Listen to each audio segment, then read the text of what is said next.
Yes, because it has Delphi Voidwalkers in the main. Awesome. So the game is underway. Looks like both players are ready. Zachary starting out with Scalding Tarn into, well, technically you mentioned, right, how this Blitz deck, this Survell deck can actually win on turn 3. I think the one way to do it would be to get a Thoughtbound Phantasm out there, then try to be lethal with that as soon as possible. I think it's got to be something like turn 1 Dragon Age Chandler, turn 2 into Surveillance, and then turn 3 Dragon Age Chandler into Reach or something. Yeah, maybe it's turn 4. Actually, looking at it the way it is, there's no way to generate a bunch of mana off it, just to actually turn and burn through a deck. But so yeah, maybe turn 4 is the exact earliest. If it's sooner, I'm chat was going to tell us. If not, awesome. But starting off with the exact card that we want on turn 1, a Dragon Rage Chandler. Well, have you got 2 copies of Expressive Iteration in Zachary's hand? It's been a hot minute since I've seen that card, banned in my favorite format, Legacy. Still, like, there's so many cards banned in Legacy that Modern is like, you know what? We still play with those. Like, we don't care. Ren and 6, bring it on. James running out the Grief, pitching the Not Dead After All, trying to see what Zachary is working with here. A couple of lands, and second copy of the Dragon Age Chandler, and the 2 aforementioned Expressive Iterations. Do you know what that card is at the top of the screen? In the top of the pile? It's super hard to see. I have no idea. It is the Magicon promo, I think the secret layer 1 of Counterspell that everybody can get this year. Okay, in case Scryfall ever goes down, we know which guy to look for. I'm good at my old arts. It's something I kind of normally, because I buy them too much. I'm a sucker for secret layers these days. But like I do know my secret, my special arts, and that I believe it's beautiful as well. I think it's a beautiful Counterspell. But what are we going to take here with the double Grief on the stack? Oh, that's beautiful. Dude, I love being in that kind of position that James is. You're looking at a hand that's already like not super exciting. I wouldn't mind taking those 2 Expressive Iterations, but what do I know about this? Well, are you with me here? I guess it's what's the follow-up, right? Like, we know that there's going to be a second blue source, but it's going to be tapped. So that means Counterspell's probably not going to work. Same with the Expressive Iterations. Can't really be cast next turn. Also, Expressive Iteration, not great on turn 2. It is definitely a turn 3 onwards card. This might line up well for Zachary. It means that, the top of his deck, he's going to have a play next turn, as well as the top of his deck could be another untapped blue source, meaning that Counterspell is going to be live moving forward. He's got a Surveil, which can be good moving forward as well. It's all going to be what's in James's hand still, and I think he's got 2 land plus a spell. Didn't make a good idea what that was. Ledger Shredder. Ledger Shredder runs out a second Dragon Rage Channeler, getting in there for probably 1 point of damage. Surveilling. What's it gonna be? Do we need it? Probably. Looks like a land, I believe. Yeah, I think it's a land as well. Don't want with any copies of that. We're looking for baubles. We're looking for something to be able to trigger our Ledger Shredder the same turn that we put it on the battlefield. But the follow-up that James is looking for here, it's got to be a Delphi Voidwalker. Just put on more pressure. Oh, it exiles the graveyard. It means all this surveilling's not going to do much, because there you go. Everything now going to the graveyard means that these Dragon Age Channelers, there's just land and sorcery in the graveyard. They're going to be 1/1s for the rest of the game until they can get off the battlefield. It also means that we can't. We're free to the combo element of milling the Fastest Oracle in the graveyard, because it won't be able to get it back because it's going to be in exile. But does James know what he's playing against? At the minute, it just looks like a mono-red Murktide run. And is it Murktide list? Very much so, right? Do these Murktide lists still rely on the Ledger Shredder? I believe, could be wrong. But James thus far has done everything you wanted him to, right? he even found the Walker, and he's just gonna, like, what is he supposed to do in the third turn? Are you gonna remote control him from here? Or what's the ideal turn 3?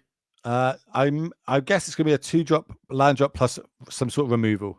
Orcish Bowmaster is also pretty good when your opponent's got a couple of 1/1s and they want to be turning and burning through their deck drawing cards. So it's going to be pretty cool, especially if Ledger Shredder starts triggering. Of course, that's a draw discard, which means Orcish Bowmaster is going to be pinging again.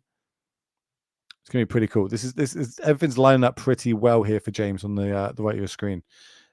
Zachary finds the third copy of Expressive Iteration and now faces a choice of, like, do I run out my Consider first, try to make something happen that way? Probably not, right? So the Void, you mentioned the Void Walker, how he's basically turning off the Dragon Rage Channeler, relegating him to a much less powerful creature. Yeah, and Zachary goes for the big play. Like maybe, yeah. We need to hit removal spell. Removal spell might not even be good enough at this point, because if we have removal spell, that's going to be the second spell triggered, which is going to do the Ledger Shredder, which means the Orcish Bowmaster is going to kill the one blocker that's left, which means I believe there's lethal on the battlefield. That's so quick. Dude, sometimes Modern really surprises me. Like when Modern started out, it was already blistering fast, and tons of bans happened. Then it slowed down a little bit. I feel like Modern is the fastest it's been in years at this point. Yeah, the current meta that we're in is a very fast creature meta that we've got. That wasn't a removal spell off the top. I think we're going to be picking these up momentarily. Ping this, get rid of your blocker. Yeah. You can't. You basically only thing that can be blocked here is a 2/2. So yeah, lethal damage coming across. Real quick one for James here. That's it looked good. Everything came up James there. You know what I mean? Every single turn something happened they need to. But again, starting with the powerful grief, undying effect. We've seen it in round 1. We've seen it in round 2. We're now seeing it in round 3. Is this starting to become a bit of a too much of a menace in Modern? Well, we've got 9 rounds of Modern today to find out. So stay tuned. Yeah, looks like a few managed to hit your land drops and curve out really well with these kinds of decks that have these, I want to say, obscene early synergies even. Like, you can do a lot of damage, literally, and like to your opponent's board presence.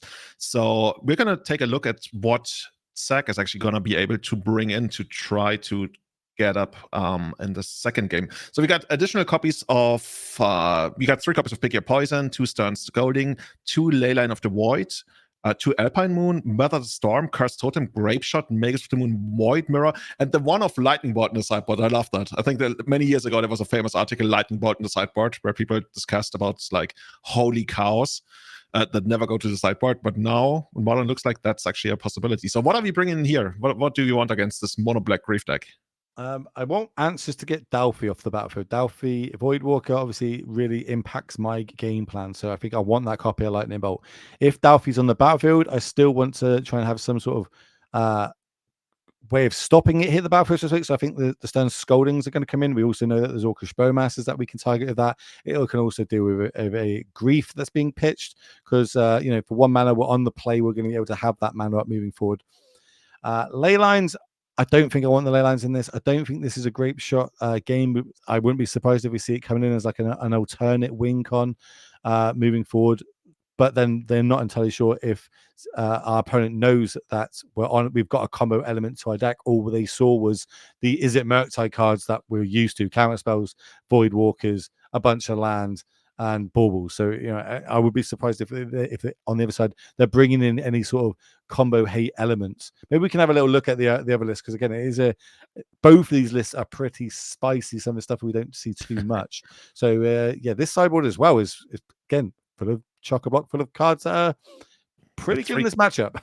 3 copies of Leyline of the Void, 2 Cursed Totem. That card seems to be pretty popular in Modern these days. 2 copies of Bitter Triumph, 2 Pithing Needle, 2 Ashiok Dream Render, 2 Surgical Extractions, Plague Crafter, and Shieldred the Apocalypse. What are we trying to do here?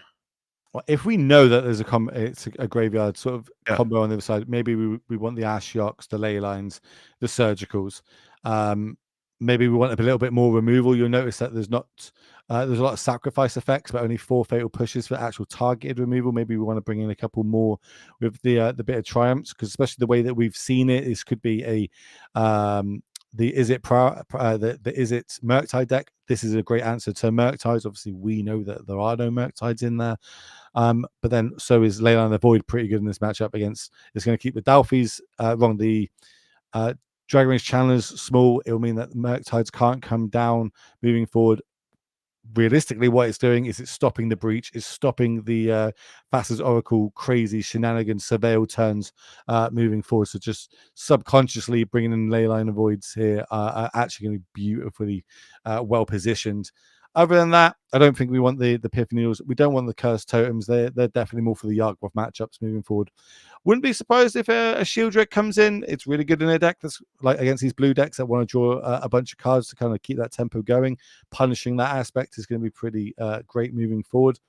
But this deck just seems like it lines up really, really well against what Zachary's trying to do. Yeah, you mentioned that what Zach is trying to do is basically the kind of deck that Aspiring Spike, I believe, recently populated. Is that still like very much under the radar, or have people like picked up on that already? I haven't seen the statistics. I imagine this is the only one in this deck in the room.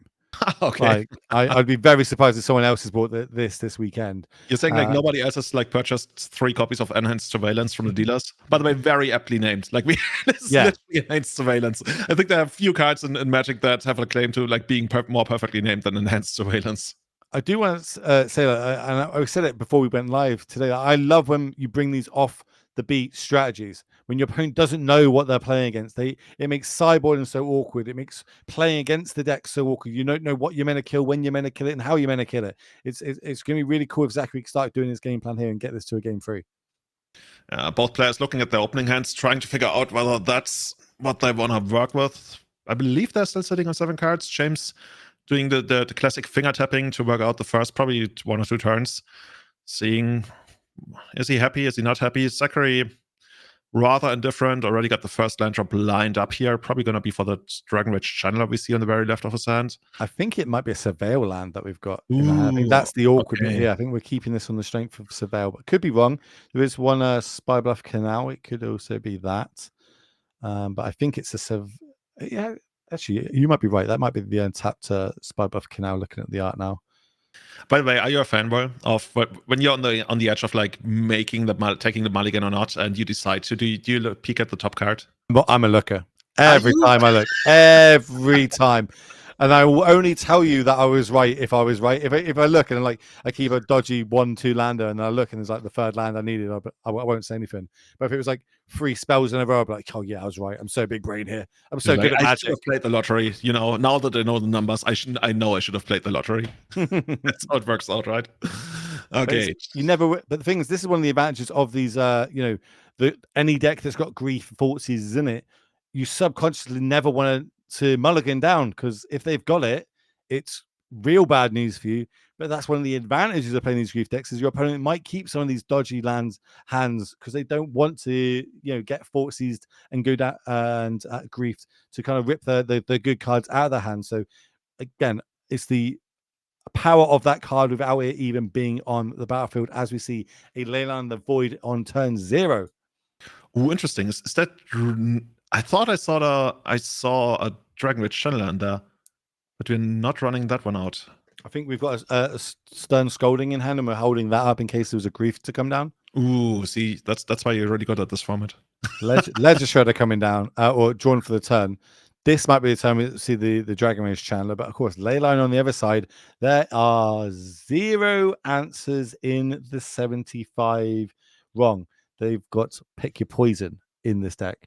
I doubt that's come in, but there's a chance that the Pick Your Poisons have come in, which means we might still have a game where we can use our graveyard moving forward, but I'll be very surprised. So let's say if we actually are not able to take out the Leyline of the Void here, like our best bet is like a big Ledger Shredder, or maybe our Dragon Rage Channelers are not really gonna grow. So this is actually like, it might come down to what I talked about earlier, the Thoughtbound Featherston. Like we got 2 copies of Enhanced Surveillance in hand. Like we're getting to a point, even if there's a Leyline, like we can basically mill our entire deck in a very short order. It's kind of weird, actually, now to think about it. It's pretty nuts moving forward. So I'm looking, chat saying that basically, if they've got a card in their deck called an offer you can't refuse, there is a line to be able to combo on turn 3 in this. Very niche, but can happen. So thanks, chat, for pointing that one out. Oh, because basically it ramps your mana? Yeah, it ramps the mana moving forward. Oh, that's amazing.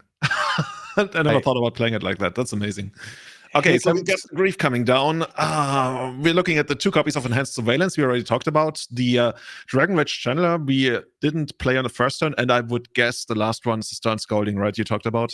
Yeah, and it feels bad. Like I think we had the option that turn to keep the shields up. We go turn 1 Dragon Rage we go turn 2 Dragon Rage Channeler, hold up the Stern Scolding. We did it turn 1. It makes sense, but James played around it perfectly, and it's paid off huge. Also, there is a chance he didn't have it in the hand.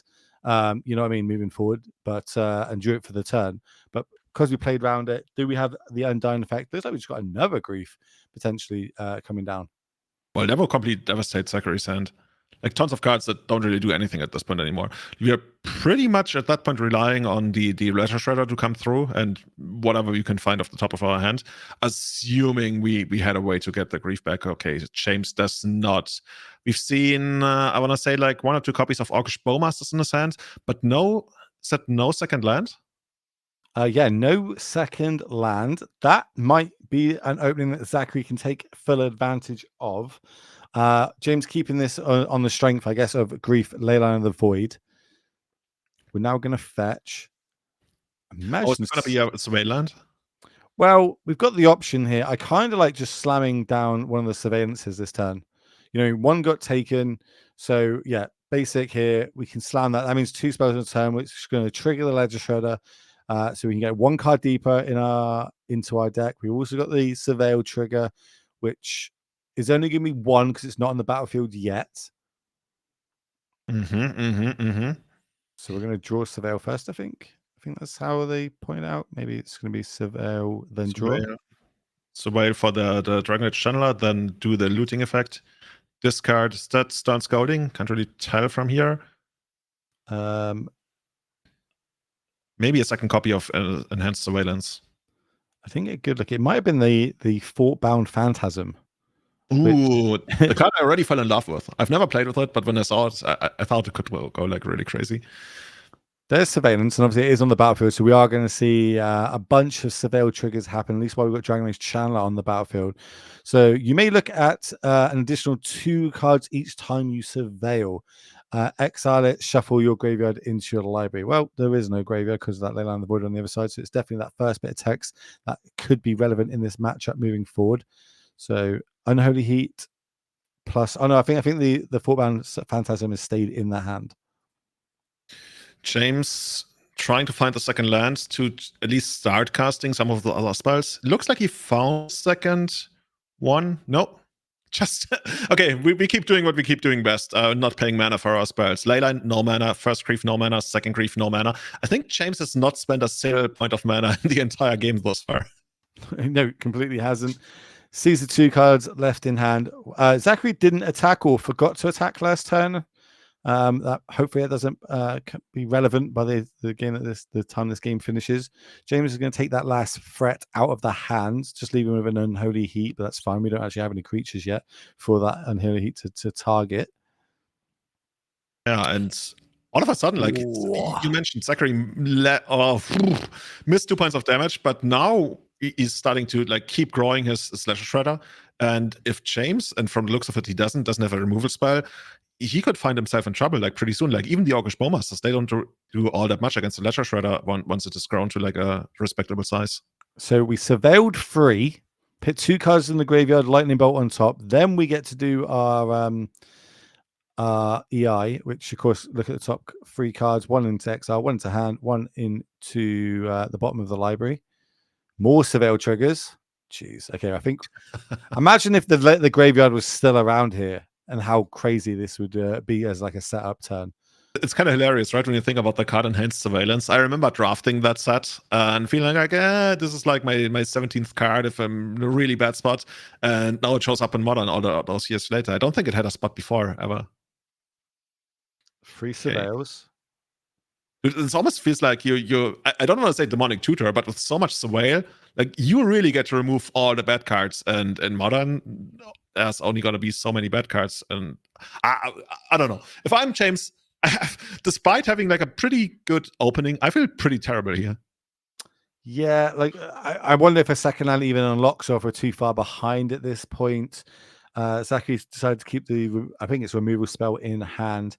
Moving forward, Lightning Bolt is going to resolve, and then we're going to get a 4-point life swing here. So again, keeping the chip damage going. I think the best thing Zachary could do is just keep hitting these EIs off the top.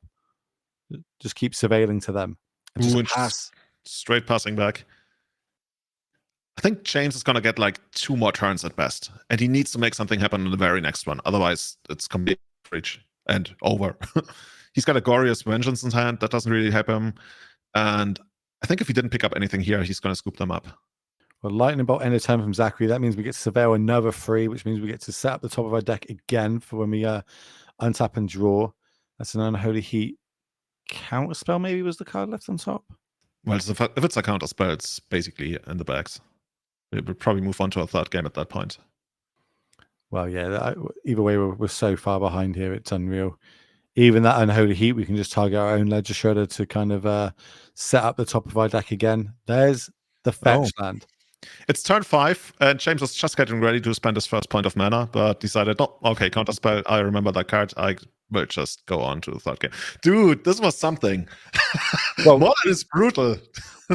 Zachary, the game might have gone a little bit different if we were starting to hit our land drops off the top. Sometimes you keep those risky ones. We had Leyline the Void, which we know was going to be good. We had the Grief. That's great. I can take your one card out of your hand. That's going to be really relevant in this matchup. If I hit a second land drop, I'm able to get my Dalfies down, my Orcish Bowmasters. We got a completely different game. Just didn't pan out that way. But luckily, that's why we have 3 games, best of 3 in Magic, so we can have one more game from both these players. See potentially both decks try and do what they want to do and find out which deck will come out better at the end of it. But Grief on the play, it's going to be a bit iffy if we can get a nice, one of those Grief Undying turns moving forward. But we did see over on, was it Zachary playing is Zachary, isn't it? Yeah, Zachary playing it does have the ley lines in the deck and did bring them in. So again, how does that mix it up in the matchup? Well, we're going to be finding out shortly with both these players because they want to advance themselves to a 3-0 record. Yeah, I was actually curious because it was James who brought in the ley lines, and you already mentioned, right? Did he recognize what Zach was playing in the first place? And since he could have also just been straight up blue-red Murktide, would you bring those ley lines in anyway if it was blue-red Murktide? I would. Well, I've seen. I think it's a Murktide deck, and I've seen the Dragon Age channelers. That's enough for me to be like, okay, I can slow down your game plan enough that just by stopping your graveyard. Incidentally, we know that it's actually really good against this deck moving forward. Now he's seen the surveillances. There's got to be more alarm bells twigging that. Hold on a minute. They've really got something to do with their graveyard here. So we might see in this game 3 more cards come in, like those surgical extractions might come in now. Potentially where before they wouldn't have come in. They would have just thought that the ley lines were going to be enough moving forward. So it's going to be interesting to see how both players go about this. Now that we know that there's ley lines, the voids over for Zachary, do they pick the poisons come in now? Again, this mental game of Magic is going to be going back and forth with these players. Get kind of guessing. What are you bringing in? What are you not bringing in? Because it is closed deck list after all. So everything to play for. And literally, this is why I love Modern Magic. Dude, I wonder, is Pick Your Poison like probably the most commonly played sideboard card in Modern these days? I see it everywhere. I imagine it's the most played card. The last 2 tournaments I've done coverage for, it's the most played card in every card that's registered. And it's in Modern, period. In Modern, well, not only in Modern, in Timeless. When I did a Timeless tournament, it was the most played card in Timeless. It's the most played card in Modern. I imagine this weekend we'll see, after this round, if we can kind of get that stat, see what the most played card is this tournament. I would not be surprised if it's Pick Your Poison. Yeah. Even Legacy, you see it from time to time, and like green-based decks here. Just the versatility is insane. Also, the sacrifice effect. Rarely do opponents ever have like 2 meaningful artifacts or like enchantments out there. Just got so many targets. That's the problem, right? It gets rid of the One Ring. It gets rid of Leyline Binding. Gets rid of Guild Pact. Gets rid of Dracos. Get rid of Dragon Age Challenge. Gets rid of Murktides. It's got so much utility for 1 green mana. I'm upset it's not instant speed. Just go full hog. Give it instant speed as well. Why not? Yeah, well, we'll hand in your application at Wizards of the Coast R&D in a minute. We'll see how that goes. Super excited to see those cards that are going to come out in the next sets from there. And you already mentioned it, James on the play with Grief. We're going to see whether there's also going to be an Undying effect. And we're looking at 3 lands. A Consider, that's an Unholy Heat. And then you're going to help me out on those last 2 ones. Spell Pierce and the Phantasmal, the Phantasm Fort Bound Phantasm. I'll get there in a second. That's a mouthful. That's why I believe the 4 cards on the left. Of course, we get to take 2. We always take 2. They always have it. In the year 2024, Hymn of Torach costs 2 mana. Costs 0 mana, basically. And it gives you like a 4/3 creature. Yeah. Sign me up for that. Discard 2 cards yourself and you get it. It's crazy. It's pretty good. Yeah.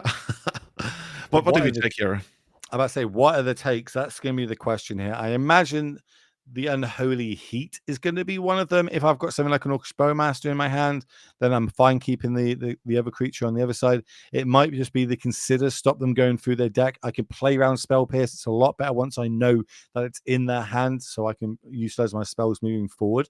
I can't get a good look at what James has got in his hand. I think one of them is a Stalker, but can't make out what the other two is.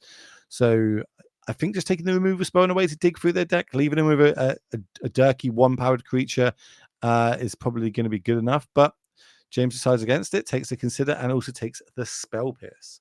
So what does taking the Spell Pierce tell us? Like, is there anything you want to run out like next turn that Spell Pierce would have to say something about it? Could be Fort Seizes, could be Fatal Pushes, could be the Edicts. So all our spells are going to be impactful with how this would line up, and just taking the Survell. Sure, I don't hate it. I wonder if there's going to be like another not that after all kind of action next turn that Spell Pierce would say something about. That'd be so breaking if it was. Grief coming in for 4 damage. And Zachary is going to... I think he must have something spell-based that's really good next turn. I think it's Fort Seize in hand. I think I can see Fort Seize. But still maybe only one land.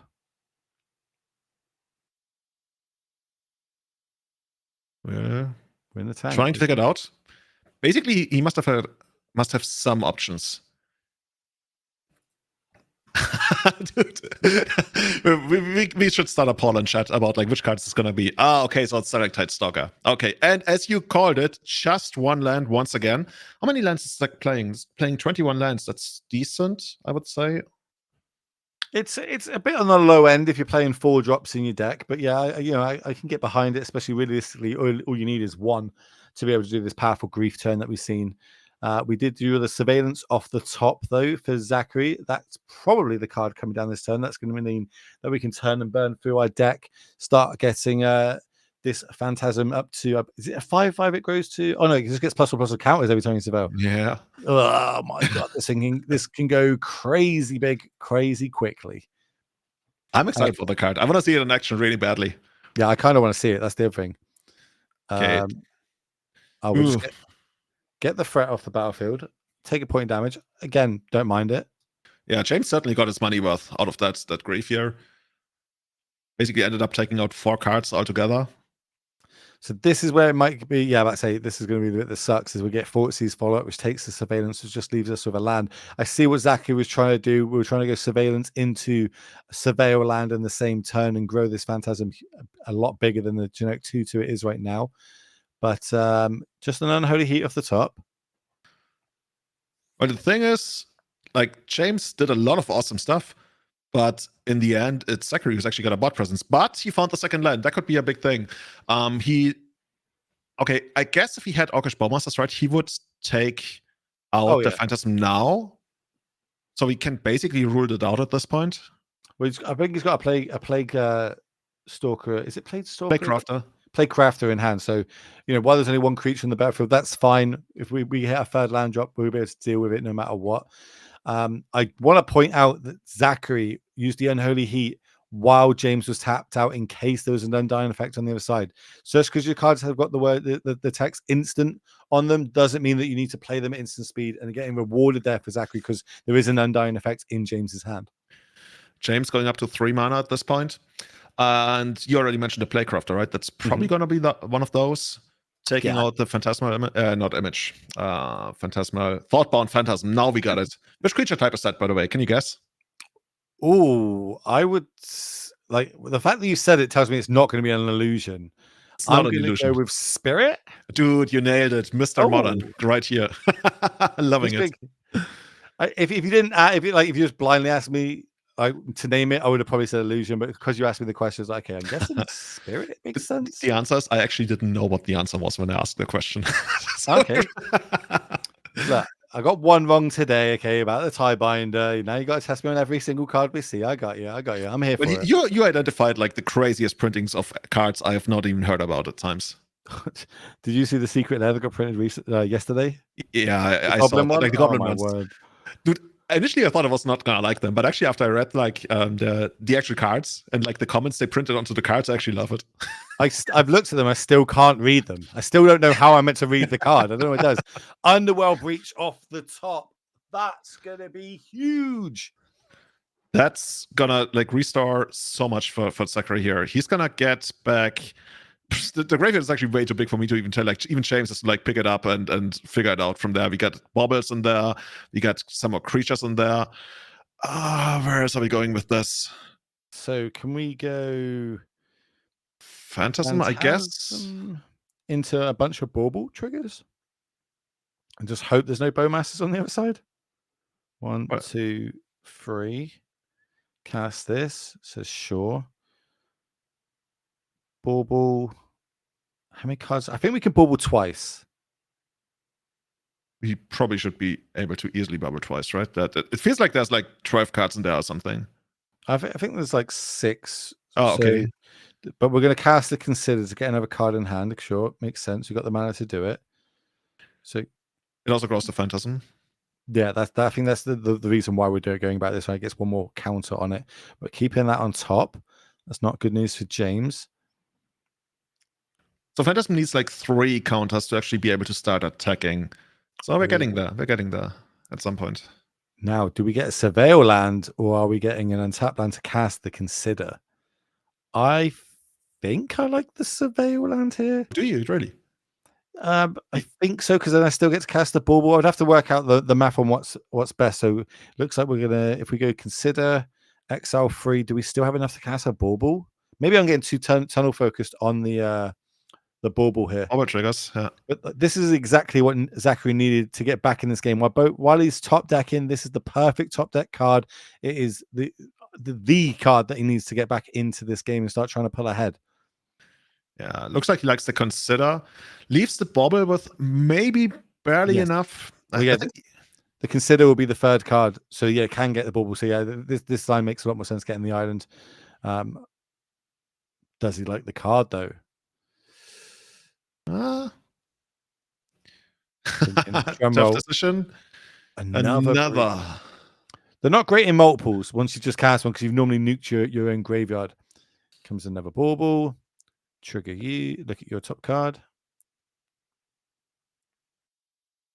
Hopefully he doesn't see Orcish Bearmaster.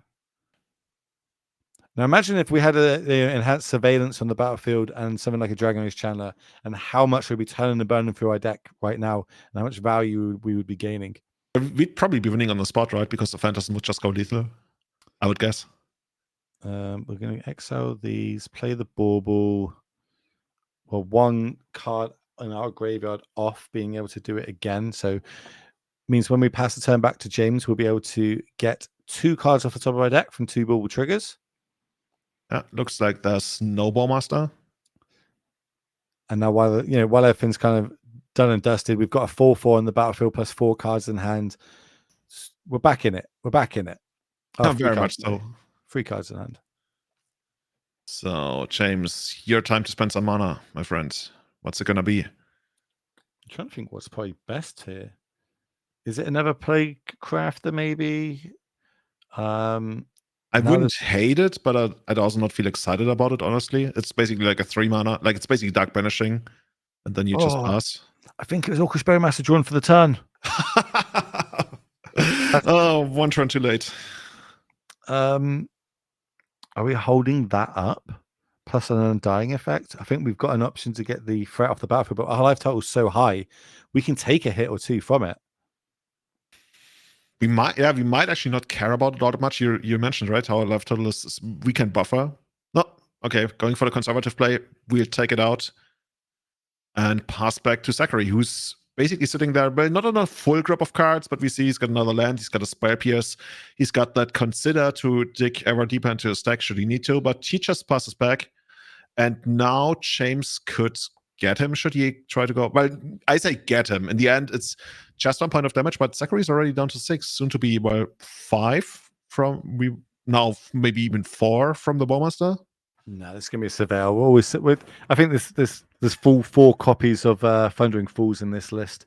The red blue Survell land, which of course they're showing up so much now in Modern. It's crazy. The Leyline's going to go to the graveyard. We don't want that on the void now. One, because we can't cast it. It's probably the main reason. And there is the Bowmaster. Oh, But we got Counterspell. Counterspell. Lancer graveyard. I think that was an EI off the top. Great card to draw, especially in this sort of. Oh, it's Lightning Bolt. It wasn't EI.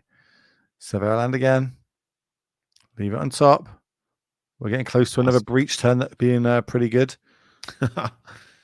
Passing back. James fetching on upkeep. Probably just find another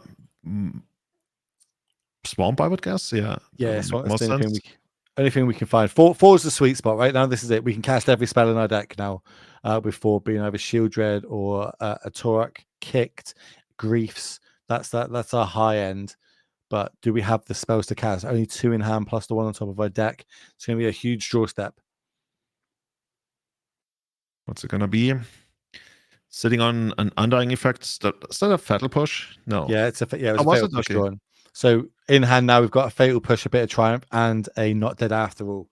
So it's kind of like nothing surviving for a while. But Fatal Push, Spell Pierce in hand. I'm not against Spell Piercing there, just to get another Surveil trigger. I was wondering actually. Zachary, both players just drawing lands from the top for a turn cycle. James once again just getting out one more swamp, trying to rip something from the top. What's the ideal draw from the top? Is it Shield Dread? I'm about to say Shield Dread. Shield Dread all day long, especially with an Undying Effect, which means if there is an Unholy Heat on the other side, your Shield Dread's still coming back and probably going to win you this game.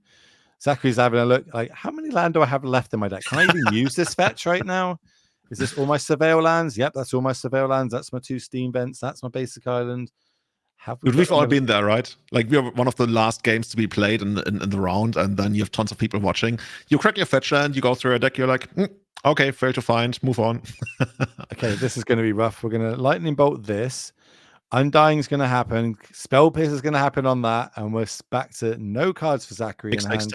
Nothing happens. Pass. The grief did what it needed to do, right? Pretty much, yeah. I just like these sequences where like there's tons of build-up tension in both players' hands, and then you release it, and everybody starts back from point zero. Okay, there is a breeding pool and an island as the only 2 things that can be fetched up here for Zachary. It looks like island is what we're going to go find, which tells me that the Pick Your Poisons did not come in, not respecting the Lane of the Void. Not worrying about that right now. We need Expressive Iteration would be great. The last Underworld Breach would be great. Other than that, everything else is a bit meh. I think moving forward, Counterspell would be a nice security blanket, but that EI off the top is what we needed. Dude, that's so good. I was already going to mention that Zach's deck at this point is probably pretty loaded. Like we already got rid of like a lot of our soft counter magic and of our lands, and we find another EI into EI. But when you're still sitting on like 6 mana open, that's a dream. That's absolutely the dream. I said EI and Counterspell the cards that we needed. Counterspell to hand, EI into exile, cast again into another EI, into a Dragon Rage Chandler. Okay, can we hit a breach? That's what we need now. If we can get a breach, we're golden. Combo mode engaged. Like we don't even need like combo enablers. We just like throw our deck this way. I think we didn't even bother about the other EI. We just went double creature Counterspell, and we're going to try and ride this to victory. Looks pretty good. Like the only way that Zach would die is if James had some kind of reach, which the deck doesn't really. I guess Shield Dread is technically reach, but yeah, Counterspell takes this one out. The one was the removal spell, right? Bit of Triumph, yeah. The discard instead of using life. And growing the Phantasm, still not ready to attack with it yet. Oh, okay. They're discussing whether Zachary the Surveil was surveilled in time. Yeah, okay. So looks like there's going to be a decision on that for a moment. They're rewinding the game to that moment. Both players playing very fast. I would guess there's not much time left in the round. But yeah, both players doing a pretty good job at like playing at a really good pace here. I already noticed that like a couple of turns earlier. That's one of the skills required to like last in a 9-round tournament. James passing back to Zach, who actually did end up getting that counter for this whale on the Phantasm. Now needs to hit I think there's one more EI left, and one more Underworld Breach left. Because the EI is to the bottom is what I'm saying. There's 2 actually left in the deck, but I think 2 have been cast. There's 1 to the bottom of the deck, so we're looking for the one that's kind of on top of our deck. How can we turn this into a W? Underworld Breach off the top, I imagine, can pretty much win the game with a chain of lightning bolts into Surveils, into growing the Phasm. I think we might be ruling that the Phasm was missed. The Surveil trigger was missed. Yeah, it looks like it. And Zachary just gets in here for, is that 3 points of damage? I would think so at this point, right? I think a good look what that card is on that Zachary drew for the turn. Just land, go. James also land, pass back to Zachary. It was a Leyline of the Void that was drawn for Zachary. So it's just dead card in hand right now. Oh, Thin the deck a little bit more. Yeah, I think at this point, James needs to hit runner to even stay in this game in the first place. Like, there's too much damage coming his way over the next 2 turns. A shield red off the top still does it. That does it, does she? Okay, yeah, she's pretty good. Zachary's at 4 life. It just means that Zachary literally has to find the top card of his deck has to be a way of getting shielded off the battlefield. That's true. So can he find the one of Shieldred? It's one of Shieldred in the deck. No, it's gonna be another fetch land, and Zachary takes the match 2-1 over James Baggett. Did we have another draw step there? I wonder if we had another draw step, but maybe even like one draw step's not going to be enough there for James. Really cool. It came down to that top deck battle. I would have guessed that the mono black decks probably got better top decks, but Zachary's got more chance of turning and burning through the deck. Really cool, interested to see, and we see him take it down. So that 3-0 going into today is pretty sweet, giving you that best chance to get into that top 8, where that's where everyone wants to be. Let's be honest, everyone wants to get on that leaderboard with a bunch of points, or even just get the direct invite by winning today. Love to see it. When's the last time you top 8'd something? All right, why are you rubbing it in? No. I had a pretty good story about your top 8 recently. I won the Legacy event I played a while ago. The news makes it all the way to me. There's a trophy over here somewhere. There's a trophy over here. Yeah, that was my first time playing Legacy, your format, obviously. And it was with that deck that I told you about. And I just learned the format as I was going and got a bit lucky at times. And things lined up pretty well. And yeah, I got there. But I played last weekend in paper. It did not go that well either after that. I played you made top 8, but it was an 8-player event. No. I started out with 3. It was not good. I tried playing a mono black grief deck, but not that version that we just seen, and not the version we've seen in the past. I tried picking up Mason's deck, and things did not go well. I got beaten up by Slickshot quite a lot that last weekend. That card smashed me. That card is something. So quickly. Yeah, I literally just saw it like a short time ago, and I kept reading it. I was like, this is like what Kiln Fiend did to I think Pop Art was at the time, right? Just like so crazy stuff. It's basically Kill Fiend that can cast a 0 mana in a later turn that also has flying and haste. And it's weird I haven't seen a deck with Kill Fiend and Slickshot in yet. Maybe Modern's just too advanced for that. We do have an interview coming up, though. I can see them just sitting down now for Zachary. So that's pretty good to see. We'll be moving across to that shortly. Let's see. Zachary's just putting his headphones on and hopefully can hear us. How are you doing, Zachary? You're good? Very good. Sweet. You're in the booth with myself, Will, and Julian, and we just seen you take that down with this very off-meta deck. So I guess I'm going to kick this off for Julian. Sorry, I want to know why are we bringing that weekend, and how much of an advantage do you think bringing this deck is, where your opponents are basically going to have no idea what you're doing, at least game 1 and then that one in game 2. Well, I feel like I definitely escaped the underworld. The original goal was to play Phoenix to keep the dream alive, and last second I woke up, so no more dreaming. So the idea is we're playing a Survell combo, pretty similar to Grinding Station. Aspiring Spike made the deck, gotta give credit where it's due. But you end up with this loop, like we saw in my match, where Escape the Underworld is so good, even when you're playing it fairly, you just get so much value. What are you gonna do? Yeah. Awesome. So we were actually wondering, we're trying to do the math here in our booth, and we're even having help from chat. What's the earliest you can actually pull off the combo? Like, if you're playing against the Goldfish, what's the earliest you can get them that? I think it's turn 3, but it's a 4-card combo. So you would need DRC, Enhanced Surveillance, a Bobble either in your hand or in the graveyard, and then Escape the Underworld. So you would have Enhanced Surveillance says whenever you surveil an additional 2. That means you surveil 3, Bobble for free, Surveil with Darcy, doesn't matter what they are, bin them, and Escape the Underworld, cast the Bobble infinitely. Mill your whole deck. With your last mana, you can cast a single copy of an Offer You Can't Refuse, counter your own Bobble, get 2 treasures, do whatever you want. You know, I'm playing Okay, Thassa's Oracle, but I got a grape shot in my sideboard just in case. sounds like you totally figured that out on the fly, right? That's amazing to me. How often does that actually ever come up, right? I see you got an offer you can't refuse. I just like to put the fear into the opponents that Every that's single something game I that they played can do. today. Every Yeah, single game I easy. played today. So I played 3, Awesome. and I won all 3. Very close, very wonderful opponents. Got to give the shout out to them as well. An offer you can't refuse. I even cast it fairly once, you know? Someone goes to dismember my thing, and I'm like, no, don't dismember my thing. You can have treasures. It's fine. And I got the Jace promo, so it's a little kitty cat, you know. Got to get the bling. Awesome. I saw you rocking the new counter spells as well out there. You know, trying to test know. us in the booth for what they are, and they are very beautiful. So I know. I'm very much privileged that I got you're them at bringing them. MTG Con Chicago. I'm actually from Illinois, live right outside Chicago, so I got to go there and meet all the crazy people. And then it's kind of funny. I was getting all ready to get my friends to go to Magic Con Chicago, and he goes, "Did you buy your ticket?" And I said, "You need a ticket?"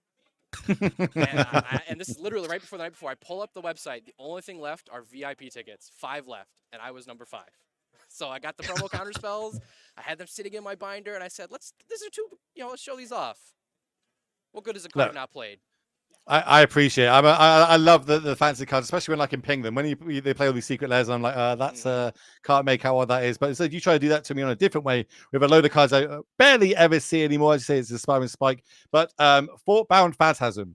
Tell me how big you've managed to get that so far this weekend, because that, of course, going unchecked can grow huge and just be a one shot. It's been hiding for me this weekend, so I haven't seen as much as I thought. I got it to at least a 5/5, so I put just enough counters on it to make sure I can start getting in. I think it's better than Ragavan's in situationally. Ooh. You play it, Surveil 1 with a fetch land, so you get the new Thundering Falls from Murders of Karloff Manor. Yep. That's a Surveil trigger. This gets a counter, so it's a 1-mana 3/3 if you have the correct land. When you combine it with Darcy, it's like they're best friends, peanut butter and jelly. Every time you cast a non-creature spell, you Surveil, which is already plenty of value, plus whatever spell you cast, and your creature gets bigger. It's like having a Reality Smasher ready to go. What a flashback. What a flashback to that matter. That used to happen. You saw that in my game. I played it, and Underworld Breach, and I'm like, I was thinking maybe I should just bobble over and over again. But then I realized I had open mana, and I had to consider. So not only did I draw multiple cards, Surveil cards to the graveyard to bobble again, I got a big creature out of it. It got removed, but still. How do you feel about your chances in this tournament going forward? Like, do you feel like you can actually take it all the way to the top 8? Yes. I mean, obviously, you're not going to say no at this point, right? Sitting there at 3-0. I'm already seeing myself in number 1 spot. Gotta envision the win. It's funny. I love it. I have a backup deck I was planning to play today, a brew for putting Thunderous Wrath, the Miracle, on top of your deck and copying it with Galvanic Iteration. I came here to brew. I'm like, I'll lose and I'll play my brew against the odds, but not anymore. I'm shooting for number 1 now. Dude, you already got our support. You certainly got the support of chat from everything I can see. People love you, so keep going. I know. I want to see more of that. Every time you get in the red zone, it feels good. It's very, very lean deck list, very traditional Magic. My opponent previously was on Murktide. It was just blue-red, very fair one-on-one. I had counterspells, he had counterspells. He had threats, I had threats. And this is Magic as Richard Garfield intended, that's for sure.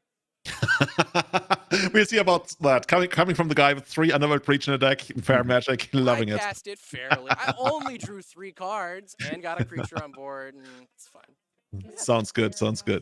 Thank you so much, Zach. Good luck for the rest of the event. Appreciate the fun. And maybe we're going to see you later. I'm going to try my hardest.